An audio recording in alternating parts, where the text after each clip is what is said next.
I think you might notice a little bit of a different voice right now leading you off. That is because I, Yehuda, the original guest star. You're not a guest. You're one of us. We have to be switching our whole name because of you. Don't give away our secrets. But you knew, like, the Ravens need one touchdown. Like, the Broncos might score one more field goal. So if you get one more touchdown, Yeah, you went 10-9 call today. you can win 10-9. I'm going to go with the Commanders as well, just because it's too much of a question mark over there under center for the...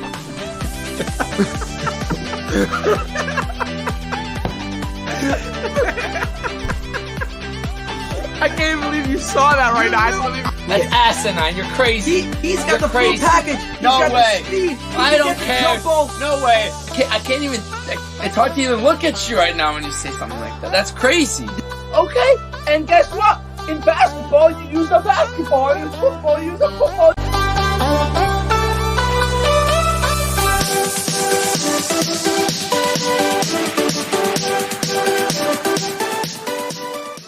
Okay, so Meisty, what are you eating over there? I mean, it looks pretty delicious. Mom's spaghetti. Mom's The spaghetti. Lions, they're nervous. Nothing like mom's spaghetti. Lions, nervous. What about the Chiefs? Chiefs nervous. We got a lot to get to here, Meisty. I mean, we have the championship games, and the team that we root for happens to be in it this year, which is just listen. We've been doing this podcast for about 5 years now, Meisty. I believe we started in 2019. And the Ravens have not gotten this far since we started doing the podcast. We've never been able to cover a Ravens AFC Championship game. But no one ever in the history of mankind has been able to cover Ravens hosting an AFC Championship game. Yeah. So we get to be of the first ever to go ahead and do that. How are we feeling on this championship weekend, Meisty? I mean, this is the biggest sporting event in Baltimore history, possibly. I mean, like, we never hosted. We've hosted World Series. We've had the World Series here back then, but I don't think this is the biggest game we will ever host for sure in our football history. So this is. I mean, the town. You can feel the buzz. There's a buzz in the town. They're very excited. The city's ready to roll. I know. There's no real chanting of "We want Mahomes." Anyone who chanted "We want Mahomes" is very silly. Mahomes is. We've seen this before. We're going to see it again. There's a reason why he's now in 6 straight AFC Championship games. But the town is excited, and it's exciting. It's exciting. I wish I could get to the game. We'll see. It's very expensive, but yeah. Yeah, no, listen, they've already announced that Ray Lewis and Ed Reed are getting honored at halftime, right? Yeah. And Jonathan Ogden's going to be involved, and there's going to be a lot of Raven stars involved in this game because, like you said, it really is the biggest sporting event in Baltimore. 1971, I think they said, was the last time the Baltimore Colts played hosted a championship game, an AFC championship game, obviously, at that time. But this is the first time the Ravens have done it. And it's crazy, Meisty, because the Ravens have hosted... And by the way, we're going to get to Lions, Niners as well, and the Chiefs and all the matchups. But, got to reminisce a little bit here. The Ravens have been to 4 AFC Championship games previously, which is a lot for a team that came into the league in 1996. And we remember 3 of them very well, right? We remember 2008 against the Steelers, Palamalu, the pick 6. The Ravens were down 16-14, 4 minutes left against the Steelers. Joe Flacco's rookie year had a chance to drive down the field there, kick the game-winning field goal, and go to the Super Bowl. And Palamalu had the big pick 6. Then it was a few years later, the most infamous game in Ravens history. And in my opinion, there was no question, still the lowest moment in Ravens history was the Lee Evans and Billy Cundiff, duo. Those miscues at the end of that game followed up the next year when the Ravens won the Super Bowl, and also so we remember those 3 very well. And this is the 4th one, but it feels like it's been a long time, I see. It really feels like it's been a long time. We had a stretch when Joe Flacco came to the league. We had a stretch 3 of Flacco's first 5 years. The Ravens were in the AFC Championship game. Like, we were used to it almost. Like, we were looking at it after the first 5 years and we're like, AFC Championship game, big deal. That's not so far. Winning Super Bowls, that's what we need. But now it's like we're in the AFC Championship game. There's only 4 teams left and we're one of them. It's just, even though it was only 10 years ago, it feels like a long time. And it feels like, because it's true, the Ravens haven't made it this far in such a long time. And it's just so exciting, especially the fact they get to host it. They're hot. They got a hot quarterback, they got a hot team, they got a great defense. It's like it's a great feel. I'm sure I've been talking to the crew in Baltimore there, and I certainly could feel the excitement in the air, could feel the excitement in everyone's voice. My father happens to be going to the game, and he said he's going to be sitting right by the Chiefs sideline, so they'll be getting into Andy Reid's head the whole game. So I told him make sure to get into their head. I hope to see it on the. Hope they show him on the screen. Yeah. The other thing, by the way, with the Ravens in 2011 when that all fell apart, there was almost I remember it was a slight buzz. Like, do we turn over the team and restart? I know we just lost the championship game, but people were really low. Like you said, it was a really low, almost where the Bills are holding right now. Yes, to some yes, a good comparison. Yeah. It's a low moment. You're in a. Do you ride with the guys? And they did, and they really were like, Ray Lewis could have retired right there. That could have been like, hey guys, I don't have it in me to go another year. I just don't. Like, that was too painful. It could have been Haloti Ngata, Charles Suggs, Ed Reed. All of those guys could have just been like, we're done. That's it. That was too painful. And then they were all looking on the way out. So, to come back the next year and it was really, I was in ninth grade. It's crazy that I was that little. That's where in ninth grade, yeah. But there was this feeling of, this is the year. It was almost that feeling of, this is the year. Also, we're at the 12-year peak now. So we went from 2001 season, 2012, 2013 season. We're now at the 2023, 2024 season. We've hit every 12 years. So this is the city. Let me say this. The city's buzzing. The state, the area, you can feel it. You can feel it. It's cold. It's cold out there, but you can feel the purple in the air. I heard it's going to be a high of 71 tomorrow, actually. Looking up the weather for the game and came across that little tidbit, high of 71 tomorrow. What is the weather? So the weather for the game is going to be a high of 47, a low of 39. It won't be too cold. It will be raining. There's about an 80% chance of rain throughout the day. So we'll definitely discuss how that plays a factor into this matchup. Mike, did you want to, before we get into the championship games, did you want to hit on Jim Harbaugh going to the Chargers just for a minute? You have any thoughts on that? Any comments? Yeah, I mean, I think that's they're making a good decision. He just came off a national championship. I think that he should by now have from his NFL experience and now his college experience, he should be able to put something together. Listen, the Chargers are a team that needs the whipping into shape. They need a guy like Jim Harbaugh who can literally whip the players into shape. So this is a very interesting signing. Once again, you still face the Chiefs twice a year. You still have to go up against a tough AFC. You play the Ravens next year. Your Bengals, I think, also they play. So like this is, if they're not, this is the right choice at the end of the day. And Jim Harbaugh is going to enjoy the nice weather and the enjoyment of playing Andy Reid. I guess he's going to enjoy it. He's the type of guy to enjoy playing Andy Reid. He is. No, listen. He's the type of guy to, like, in an interview, be like, yeah, I signed here because I wanted to see Patrick Mahomes twice a year. Oh, he loves the competition.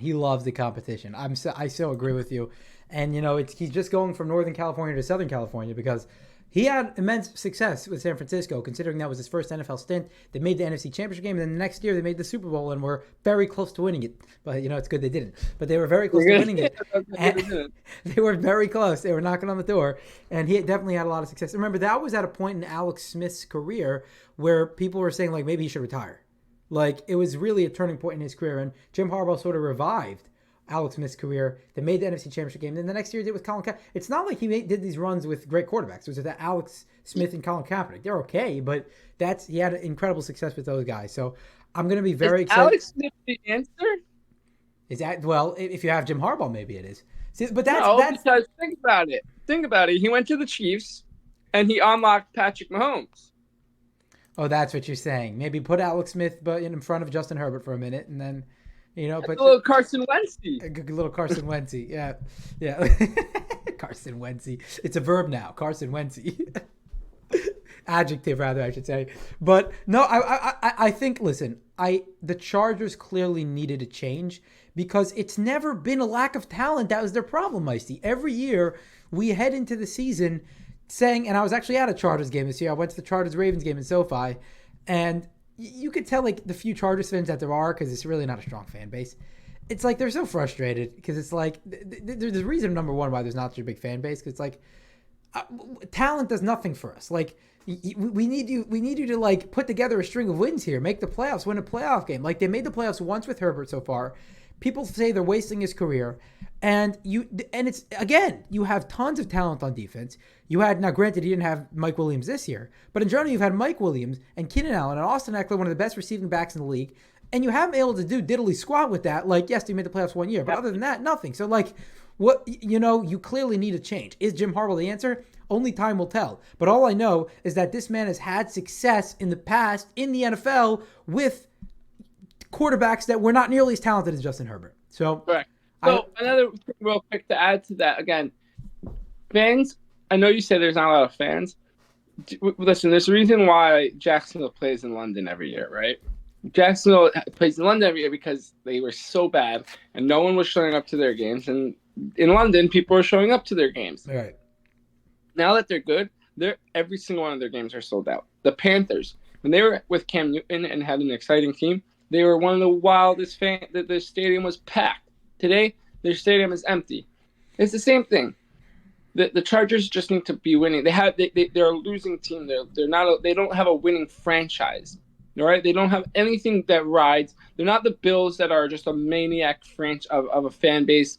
No, they're a losing franchise who moved to LA. Like they're not in a good situation. But if they can, like you said, if they can bring in that winning mentality, all of a sudden these Chargers fans that live in LA are gonna pop out of the woods. Well, here's the thing. The Rams I believe the Rams' first year in LA or second year in LA, I think it was the first year in SoFi, they won the Super Bowl. And it helped the Rams fan base to some extent. Like there are more Rams fans here than Chargers fans, there's no question. But still, it's not a football town here, Micey. I think Magic Johnson, and then Shaq and then Kobe sort of set the tone for this city as being a basketball town. And the Rams winning the Super Bowl didn't really do much to put a dent in that. It really didn't. And I don't know if that'll ever be changed. Like we've been trying to put a flag football game together on for a while now, and it's just very difficult. People don't like watching football here. People don't like playing football here. And we grew up in Baltimore. Football was the sport of the town. That's what we love. On Sunday we watched the Ravens. We love the Ravens. Sunday morning, tons of people had football leagues. We all played in football in high school, right? We love football. We'd go in our back when we were bored. When we were younger, what did we do? We'd toss the pigskin around in the backyard. That's what we did. Nobody does that here. It's like basketball hoops. There's a lot of parks with basketball. It's a different culture here in LA. It's just not I think big cities in general, but specifically here in LA, football is not a big thing here. I don't know why. It's very weird for me because Bunch of lame. Yeah, lame. I don't know if it's a big city thing or anything like that, but okay, so we'll see what happens over there with Jim Harbaugh in LA. He's coming over to LA, baby. Okay, so I guess that will take us to the championship round. And we get to talk about... Yes, sir! Ooh. I got to say something, Aaron. I mean, the truth is that if you would have told NFL fans, before the season, like, AFC Championship game will be Lamar versus Mahomes, they would have been like, number one, it makes sense, right? I probably wouldn't have said that because I did not expect the Ravens to get this far. But most people always say, okay, yeah, Mahomes versus... Yeah, but it could be. What? Yeah, but it was possible. It was possible. It's like, and Mahomes beats Allen, plays Lamar. Sort of makes sense, right? Okay. So, and number two, heck yeah, let's see it, right? Because we've never seen it yet. I mean, Lamar and Mahomes, for as long as they've been in the league, Mahomes 7, Lamar 6 years, they've not only never played in the playoffs, and this will be Lamar's 6th playoff game, and Mahomes' 27th playoff game. Time out. I want to interrupt you right there. Okay. We don't count Mahomes' first year. He's been playing for 6 years. Continue. Okay, all right, 6 years, right? So both for 6 years, right? Correct. And Lamar really 5.5, but they made the playoffs the first year that he was there. So anyway, point being that not only have they never, 6 games for Lamar, Mahomes probably played 33 playoff games by now already. No, whatever it is, right? A lot. And they've never played together in the playoffs. Not only that, they haven't played head to head since the beginning of the 2021 season. It was week 3. It was week 2 or week 3. It was week 2. It was week 2 of the 2021 season, which was a great game. It was only time Lamar ever beat Mahomes head to head. And we really haven't seen these guys play each other in a while and never in the playoffs. And here it is at the highest possible level that they could be playing each other with a berth to the Super Bowl on the line. It doesn't get better than this, Micey. If you're an NFL fan, this is what you want. Mahomes plays Allen, then Mahomes plays Lamar. These are the three best quarterbacks in the AFC outside of Burrow. If Burrow's not here, then those are the guys you want, right? No Burrow. Okay, right. So we had the last 2 years of Burrow versus Mahomes. Those were fun games, awesome games. Both came down to the wire. One Burrow, one Mahomes won, right? We've had Allen and Mahomes in the past. They're always amazing games. We love to watch those, right? As was this year. It was a fantastic game. This one we've never seen. Could you ask for anything better if you're an NFL fan? No, this is the perfect matchup. Listen, the only thing different could have been maybe you would have had, if Joe Burrow was healthy, you could have had the Bengals versus the Ravens and the Bills versus the Chiefs and the winners play. I mean, that could have been the only thing, maybe the only thing better than. And C.J. Stroud was great. I mean, he was a great sport against the Ravens. A+ for effort. Well, Burrow not being in there sort of gave an extra spot to whoever it was, and C.J. Stroud took that spot. You know, like everything else makes sense. He won out. C.J. Stroud won his division fair and square. No, he did. So it really was the Steelers or the Browns and the Steelers and the the Dolphins. So right, the Dolphins sort of had a lot of injuries and sort of collapsed a little bit at the end there. So that was the other problem. So the Dolphins we thought could have made a deep run, but anyway, so it's the narrative is there. There's no question about it. The headlines are there. I have not been watching any ESPN, CBS Sports, Fox Sports, anything this week. Nothing. I'm not watching any of that stuff because I know there's going to be tons of narratives, and I don't want to hear this shouting. All I hear is all shouting. We come here to give you common sense, not to shout in here and say, this guy stinks, and this guy did. No. That's why you come to Dummies for Sports, to get the matchups, to get the real stuff, not just what you want to hear. We tell you what's true. We tell you the truth. We pursue truth. Amen. Yeah. So anyway, in the light of pursuing truth, let's talk about some matchups here. So I want to first talk about the Chiefs' offense against the Ravens' defense. The Ravens' defense has been the best in the league this year. Not only the best in the league this year, Meisty, I would go as far as to say their pass coverage has been of the best over the last 5 or 6 years. That's how good the secondary has been. Now, you look at in the Dolphins game, everything was on the line there, right? There was literally a wild card victory on the line in Week 17 against the Dolphins. First round bye. It's huge in today's NFL when there's only one bye. And what happened in that game? Right before the game, we find out Kyle Hamilton's not playing. Kyle Hamilton has been an up-and-coming star in this league, and we'll get to him later. Brandon Stevens, the Ravens' lockdown corner this year, especially with Marlon Humphrey missing half the season, he's out too. You're like, oh, here we go. We got to go up against Tyreek Hill, who was rated PFF's best player of the year, best overall player, because he really was that good this year. He was unguardable. For the number one seed, it's going to be a long day. Not only after the first 2 drives, nothing from the Dolphins passing game. Nothing. I mean, it was impressive. The Ravens' depth at cornerback is remarkable. We forget Marcus Williams is on this team sometimes. Marcus Williams was one of the best safeties in football before the Ravens signed him. Now he's had his injuries and he's had his struggles, but okay, Geno Stone, is like second in the league in interceptions this year. Marcus Williams, the veteran, is still there. Arthur Millette has been such a good replacement. Ronald Darby's been a solid fill-in. Last week, you didn't even notice Marlon Humphrey wasn't on the field because Ronald Darby did such a good job. This team has incredible depth, and it's going to be the biggest challenge that the Chiefs have faced the entire season. Sure. I mean, this Ravens defense from top to bottom, I don't think there's really any holes that we can say. I mean, obviously the rush, but like we talked about before the podcast, they just give up 1 or 2, maybe a third big run, and it's like, just stop the run one time. But it's not. They stop the run normally. Other than that, yeah, this is the challenge. Mahomes. This is if Mahomes wins here, I mean, you're talking about, you're like, bro, no one can stop him.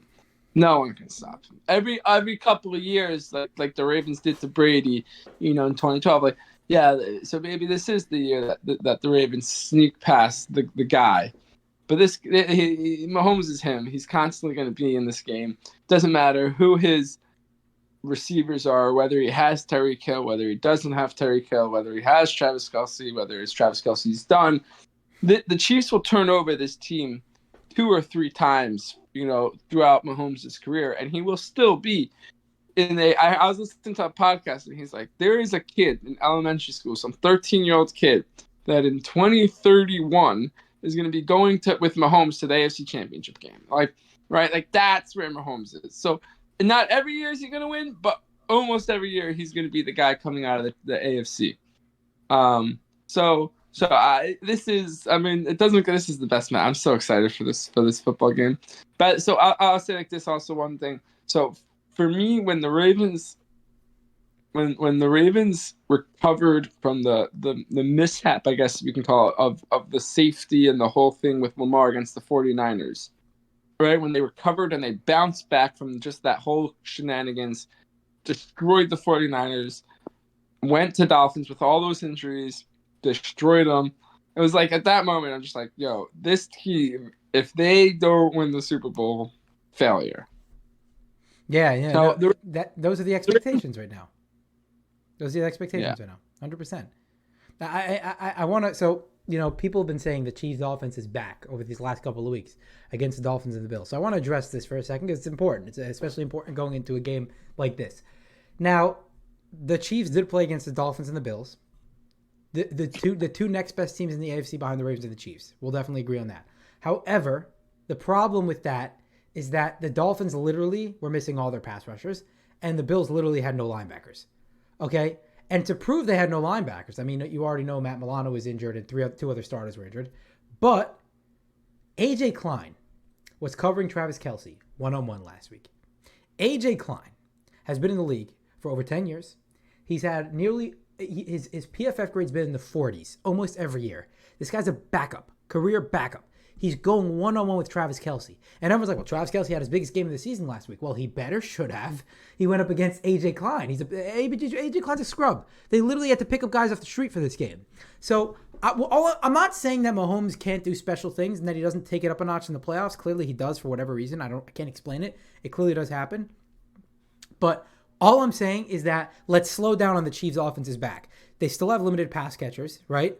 MVS can take the top off the defense once or twice a game, but that's pretty much all he's good for, right? That once or twice will get open down the field, and if you hit on those plays, it could be game changers, no question. But you have to, or else you lost MVS for the game, right? That's pretty much it, right? So MVS could take the top off the defense once or twice a game.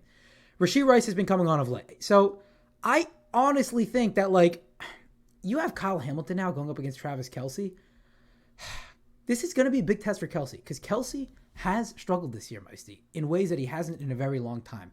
It's probably his worst season in about 7 or 8 years. So it's the second to lowest yak he's had of his career, second lowest yards after catch he's had of his career, less than 1,000 yards, first time in 8 years that he's had less than 1,000 receiving yards. And I believe he played every game. Maybe he missed one, maybe he missed the last week because they bunched all the starters in the last week of the season. Less than 2 yards per route run.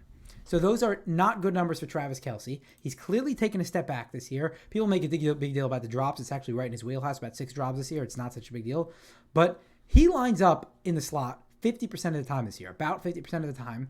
That's another thing. It's a lot more than it has been in previous years. Clearly, the Chiefs are trying to, adjust to him getting a little older, slowing down a little, and putting up in the slot more. Kyle Hamilton generally takes the guy in the slot. That means we're going to see, Meisty, Kyle Hamilton and Kelce going at it all day. And that's going to be fun. That is my favorite one-on-one matchup of the day. So I'm very much looking forward to Kyle Hamilton and Travis Kelce. I think that's going to be awesome. So I think if you're looking at Ravens defense versus Chiefs offense, that's the number one matchup to look out for. And I would say other than that, it's just Rashee Rice. Can he actually, Marlon Humphrey's probably going to come back this week. Can you actually see him doing damage against guys like Brandon Stevens and Marlon Humphrey? Can Mahomes make enough special plays, which is always in there? Those are going to be the questions that we're going to have to deal with over here in this game. You know what I'm saying, Meisty? So, right. So it's going to be there's some real good matchups, across the board. So once again, I mean, once Mahomes gets out of the pocket, and starts to, when he starts to sideline himself, that's when he's really dangerous. That's when even though Kyle Hamilton might be covering Travis Kelce, that's when Mahomes plays like Mahomes and makes Mahomes type plays. So we'll see. I don't know. It's very tough. This is a very interesting game. There's no reason why the Ravens don't crush because the Ravens are better. Every outside Mahomes himself, the Ravens are better at every position. In every matchup, in every situation, the Ravens are better. So there's no reason why they don't crush here. It's an interesting thing with Mahomes because, I don't know if you believe in this or not. A lot of people seem to. But in his last 2 playoff runs, so last year and this year so far, he's only had 1 turnover-worthy play. It's for some reason, he does not put the ball in harm's way at all when it comes to the playoffs. Like, he will not give you anything for free. Nothing. How did Lamar do last game? How many? One turnover worthy play. One. He only had one. He did a good job taking care of the ball. And he also, remember, he ran 11 times for 100 yards. So when you do that, it obviously means instead of throwing the ball into double coverage, I'm just going to run and take the yardage. So that's always a good sign.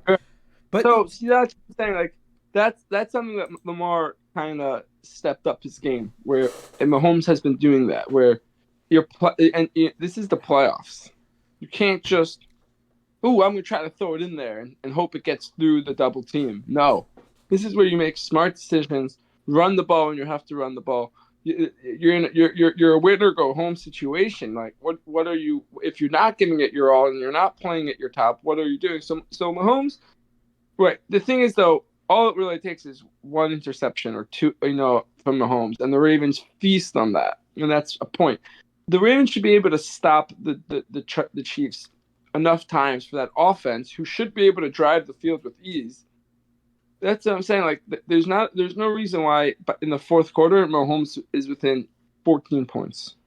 Here's the thing about Mahomes. It's like I know we all say he makes special plays and everything, and like we're saying he takes care of the ball. But Mahomes' last game against a starting defense against the Raiders, it was the second last game, whenever the Bengals he played, and then before that he played against the Raiders, might have been Mahomes' worst game of his career. Remember that game on Christmas Day, right? Where we're all like, what is happening to the Chiefs? That was a month ago, right? That was a month ago. We're just fresh off that. Mahomes had 5 turnover-worthy plays in that game. 5. That's horrible. That's not Mahomes. And he never does that. And he hasn't done that this year either. But point being that if you just take away this playoff run, we were calling out the Chiefs for all their struggles on offense. The receivers are dropping passes. The receivers are letting Mahomes down. Kelsey's lost a step. Rashee Rice has come on as of late, but he's not even half of Tyreek Hill. They don't have that explosive playmaker. We were asking all these questions. And it's really because of the last 2 weeks, against, like I said, very banged up defenses. That's why everyone's like, oh, Mahomes is back. Mahomes never left. But the Chiefs' offense still isn't as good as it was when Tyreek Hill was out there, even last year. It's not as good as it was then, Meisty. The passing game is not as explosive. I'm not saying it's bad. I'm not saying they can't win the Super Bowl with this. They could because they have Patrick Mahomes. And Patrick Mahomes is always going to play the top of his game. I'm just saying that we forget very quickly how much this Chiefs passing game struggled throughout the season. We forget about that. And nobody's talking about that. Nobody. Just because of these last 2 weeks. You know what I'm saying? Like, if you would... You have a recency bias. Welcome to recency bias. Yeah. I'll tell you like this, and I said it all season. Mahomes could play as bad as he wants all season long. At the end of the day, when it comes down to it, Mahomes is going to win his division. And then, like, whether he's the 1, 2, or 3 seed, he's going to do enough to win a playoff game and do enough to win another one. He'll constantly find himself in the AFC Championship game.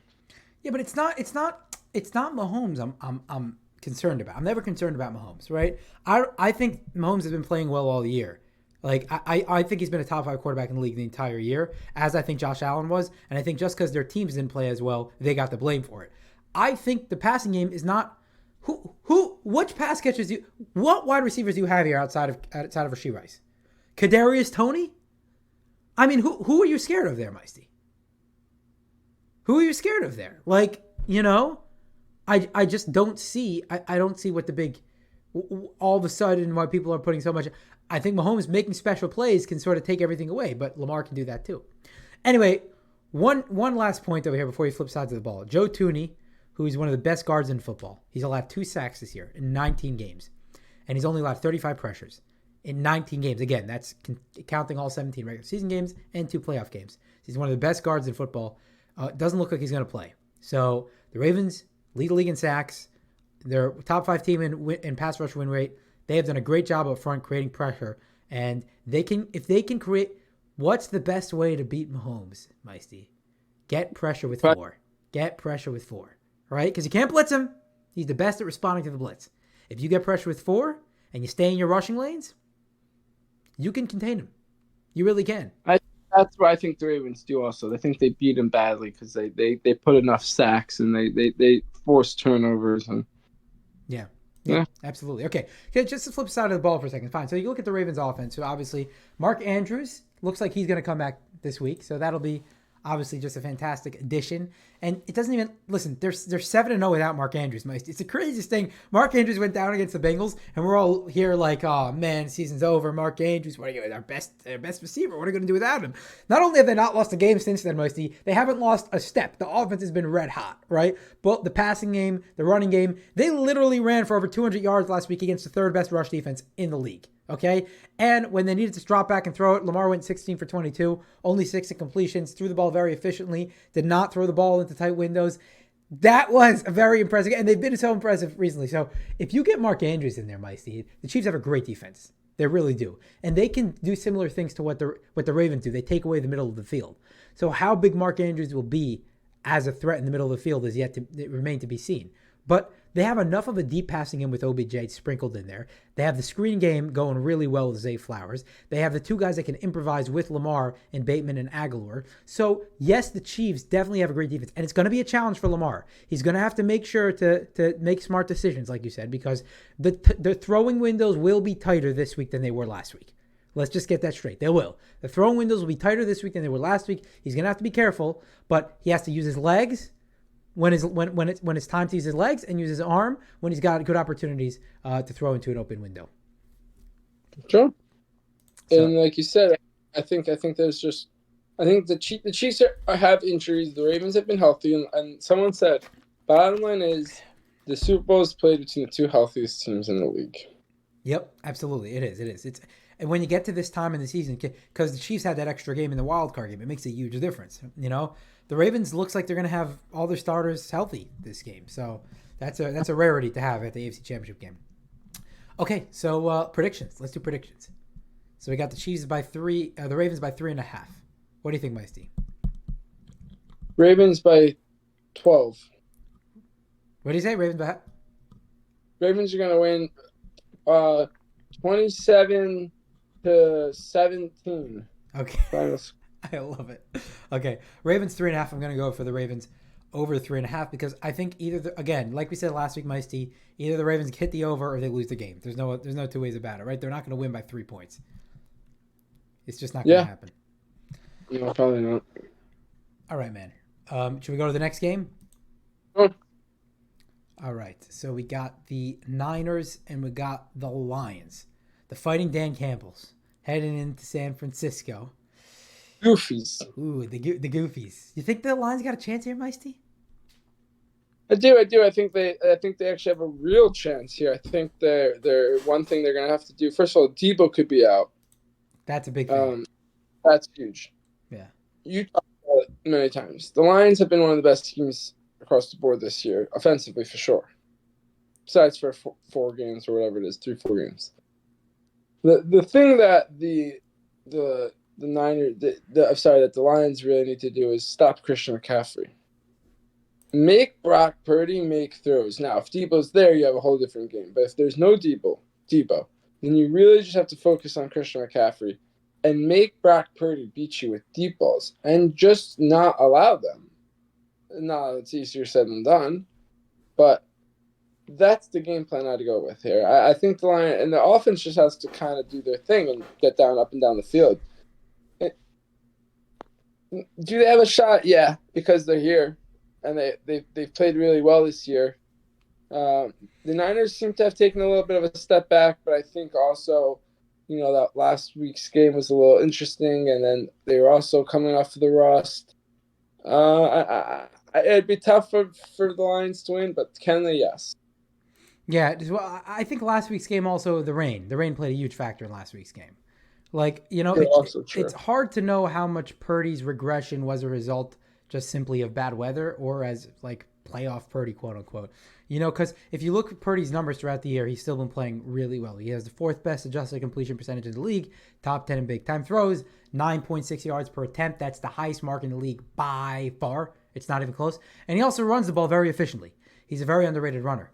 So Brock Purdy's been playing good football this year.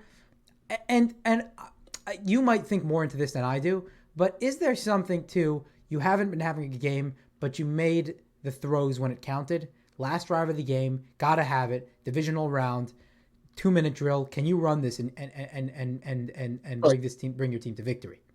Because that's what he did last week. Listen, there's a part of me that believes that Kyle Shanahan desperately wants to play Sam Darnold. I believe it. He loves Sam Darnold. He does. Brock Purdy keeps making the correct throw. But Brock Purdy is not a leader of the team. Brock Purdy is not even, to the level of Joe Flacco, for example. Now, Brock Purdy is great, and Brock Purdy is good. He's talented, but you know what I'm saying? I wouldn't say he's better than Joe Flacco. Joe Flacco, in the hardest place to be for someone who has to be a leader, because there was Ray Lewis and that whole defense, to be the leader of the offense while coinciding with that defense was very impressive. Joe Flacco talked about that.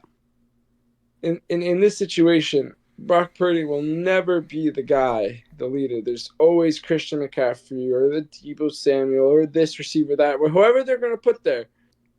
And then the defense. And it's never really Brock Purdy. It'll never be Brock Purdy's 49ers, It'll never really. Now, can he make it that way? Sure. He can win the Super Bowl this year, and then maybe they'll start, having respect on his name. But there's a reason why that people give him a little disrespect. He was struggling mighty in that game, and he's like a little Mahomes because he did enough to win the game. Is there something to that though? Doing it when you're not having your best game, you do enough, you make the plays at the end to win the game. Some would say that's very valuable. I don't know. Here's what happens. If the Chiefs meet the 49ers in the Super Bowl, we'll see who has enough. Okay, we're not comparing him to Patrick Mahomes. Now, people are already starting to say, "Oh, it's Joe Montana-esque," right? Because Joe Montana was like that a little bit too. I mean, is that the Chiefs and Mahomes all season long have just done enough, right? They're just doing enough constantly, and in the playoffs, they're just doing enough. So it's the same with the 49ers. And Brock Purdy, they're constantly just doing enough. So will it be? And when you meet the Ravens, usually just trying to do enough doesn't work. It doesn't work here. Unless the Ravens shoot themselves in the foot. Correct. So let's hope it continues to not work. And it's not. But if the Chiefs are going to meet the 49ers, that's what it's going to be. It's going to be a game very low scoring, 13-10. No one does anything, but Mahomes does enough to win himself another Super Bowl. Woohoo! And Taylor Swift is shown all over the screen. Woohoo! It's funny, if the Niners win the Super Bowl, we are guaranteed a Super Bowl rematch from the last 10 years. Either 49ers or Chiefs, 49ers Ravens. Isn't that crazy? Right. Crazy Yeah. to think about. I actually think Brock Purdy gets a little more slack than he deserves personally, because I do think he's been a top 5 quarterback in the league this year. I think if you didn't have a guy like Lamar Jackson, if Lamar and Purdy didn't go head-to-head Monday night on Christmas night, literally with everyone watching, with it's a Super Bowl preview late in the season, right? With all that hype surrounding it, I think we're still considering Purdy for MVP right now. I think because the Ravens beat him head to head, Lamar happened to have been on the Ravens and Purdy happened to have been on the Niners and thrown 4 interceptions that game. That's what gave Lamar the edge. But I think Purdy gets slack for no reason. I think he's a good player. I think that when Debo's not there, the offense is a completely different animal, like you said. If Debo's not there, the Lions got a real shot here. I really believe that. If Debo's not there, I think the Lions cover, at least. 7, -7, +7 for the Lions. I definitely think the Lions cover. On the other hand, Jared Goff is going to have his hands full today. Against the Niners. He just is. They have a very good defense. Like, if you look up and down this roster, it's ridiculous. Travarius Ward, Fred Warner, Javon Hargrave, Eric Armstead, Chase Young. And then you have just one of the best defensive players in football in Nick Bosa, who is just an absolute beast. He's been consistently good from the beginning of season 10. And because you have guys like Myles Garrett and TJ Watt, he doesn't really get the respect he deserves or the recognition he deserves. But that match with him and Penei Sewell, that's going to be very exciting. But so Jared Goff is really going to have his hands full against the Niners defense, Meisty. Sure will. And he's not really great always on the road, but this is a Jared Goff moment. This is a Jared Goff. Jared Goff has been here before. Jared Goff has been to a Super Bowl before. People forget that also. So, this is a moment that he's lived up to before. He just has to do better than last time.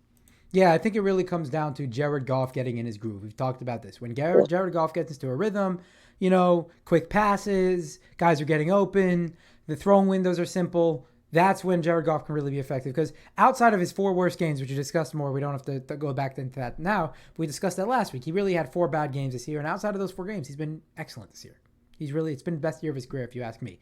And if you look at, Amon-Ra and Sam Laporta, probably the best receiver tight end duo, one of the best receiver tight end duos in the league. If you look at some of the numbers, like they're tops in their positions. Amon-Ra has 10 games this year with plays of 25 yards or more. 10 games this year. Very impressive number. Over 1,500 receiving yards. Laporta's fourth among tight ends in receptions, 86. Over 800 receiving yards. So, they all have impressive numbers. That passing game can be good when Jared Goff gets into rhythm. But this is going to be a test, Meisty, like the Chiefs have with the Ravens, that they haven't had all year. So it's going to be fascinating to see how they respond to that. Because, listen, the Lions against mediocre opponent outside of their division, for some reason, it's like the Ravens with the AFC North. It makes no sense. They play a whole different, they play an echelon lower when they go against the AFC North. The Lions against the NFC North this year just play worse. You can't really explain it. Like the games against the Bears and the Packers, right? But outside of those games, if they play against average competition, they feast on average competition. This is not average. This is the San Francisco 49ers.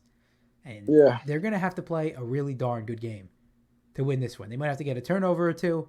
They're going to have to force Brock Purdy into some bad decisions, maybe get a fumble in there, you know what I'm saying? And get Jared Goff into his rhythm, try to get the run game going a little bit. It's possible. I see a route for them, but ultimately, I don't think it's going to happen. So my prediction for this game, I'm going to say Niners cover the 7. What do you think? I'm going to pick the Lions to win this game. Give me Lions. You got the Lions to win the game? Oh, baby. Okay. So you have a Lions-Ravens Super Bowl. Amen, brother. That would be great. That's what I want the best, too. No disrespect to the Lions, but the Niners are a little scary. No, all disrespect. All disrespect. No, I don't. Listen, if it's not the Ravens, I want it to be the Lions. Because it's a feel-good story, you know? Yeah, it's a feel-good story. The issue is that, the issue with losing to the Lions is that you're forever going to be in every video of, the Lions finally win a Super Bowl. And it's like... Oh, yeah. Oh, that's true. Oh, and you're going to be the losing team. I hear that. Right, if you lose to the Niners, nobody cares. The video of Kyle Hamilton trying to make, the game-winning stop, and he's just falling on his face, and you're like, I have to relive it every time. Right. But, unfortunately for the Lions fans, and I'm sorry, they probably want to lose now, but if they do win this game, it's going to be a long Super Bowl Sunday. Long media week. It's sort of like the Ravens in 2000 when they went up against the Giants, and everyone knew, okay, the Giants' offense has been playing well this year with Kerry Collins at the helm, but it's not going to be a competition. It's just not. It was the same thing. I forgot who it was. Someone on the Lions posted saying how he was filling up his car at a gas station, and some old lady came up to him and was gave him a hug and was crying and thanked him for winning, and he's like, thank you for believing, I guess. That's funny. I love that. It shows, the feel good story of it, and the real, I talked about it last time when it happened in the game. It was an emotional thing, wow, it just happened, and then it happened. I was saying we're here again, and the Lions really pulled it together, and it's exciting to watch. And Aiden Hutchinson going from Michigan to his hometown. He's from Michigan. He's from Detroit. He's from the area. Right. He grew up. So that story in and of itself is just a beautiful feel-good story. And unfortunately, it's probably going to come to an end this week or in 2 weeks, but it's okay. Yeah, no, listen, it's a feel-good story. It's also the city of Detroit itself is has been one of the highest crime rates for a long time here. Detroit has the reputation of having a lot of crime, a lot of homicide, and so on and so forth. So, and the Lions have a reputation of, there's 2 teams that have been around since the beginning of the Super Bowl era that have not made a Super Bowl. The Lions, and guess who the other one is? The Chargers. Don't think too hard. Oh, it's the Bengals. No, the Bengals just did it 2 years ago. Oh yeah, it's such a stupid Browns. Of course, the Cleveland Browns, and we all know the. Say Browns. I can see how tired I am. I'm sitting here being like, I know, Bengals. man. So All right, you got it. I know they went years ago. Yeah, I mean Browns. Yeah. Browns. I know. If you were more awake, you would have gotten that anyway. So, all right, man. But anyway, you got to go to sleep. So, that's it. We'll have the Ravens, Niners. According to me, according to you, it'll be Ravens and Lions. Doesn't really matter as long as the Ravens get in there and win, right? It's really all we care about. But I'm very excited. I'm excited for both games. Here's my question, Mike. If the Ravens lose, will you watch the NFC Championship game?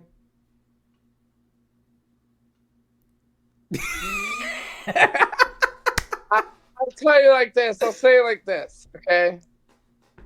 It depends where I'm watching it and what I'm doing. Like, if I'm on the couch and they lose and it's a heartbreaker, I'm not leaving the couch. I'm just not. Will you flip the channel? Will you flip the Fox? But somebody else will. Okay, I see. I'm not. I won't. If I don't give me the remote, I'm hitting the power button. No, I would tell you like this for sure the second half. As long as for sure the second half of that game I would watch. So if the Ravens the thing is if the Ravens win, right, there's almost going to be some sort of celebration in Baltimore. So I kind of want, and I can't go to the game, it's too expensive. So I really want to go downtown though. I don't know if I want to go to a bar there. I don't know my situation. Maybe the thing is we live so close to downtown that for me to like immediately after That's true. It's like a 10-minute drive. All right. Yeah, get a car, go down there, park somewhere, and just kind of walk to the city. Like there'll just be a bunch of people by City Hall and towards the stadium. I mean, there'll be people all over just celebrating the Ravens. For sure, if they win the Super Bowl, I'm for sure gonna have to figure that out. And the whole thing, there's a lot of moving pieces. So that second game really relies on where I watch the game. Now, most likely, I'll end up watching it with my family by the house. So if they lose, I might just go home, go to sleep.